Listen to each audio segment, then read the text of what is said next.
ودنكينا وحبرتا ودنكينا وحبرتا وحنبار واجب كيس وحنبار واجب كيسا.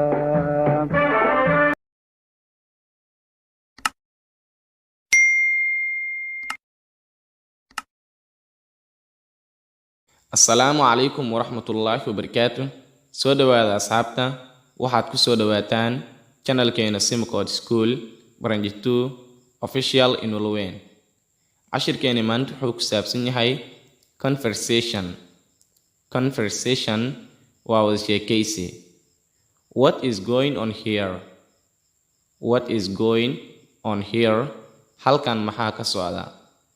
Somebody crashed a car and taken to the hospital.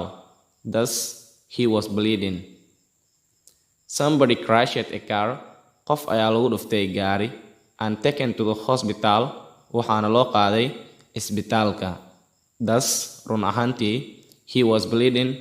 Wuu dhiig baxayay. Where is the driver who crashed? Where is the driver?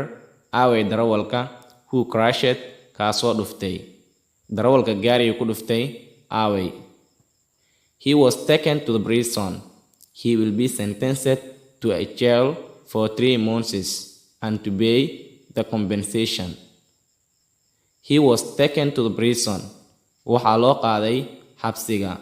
He will be sentenced.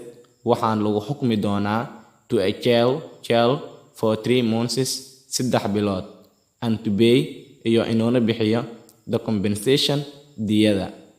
That is good law. That is kaasi waa good law, sharci fiican.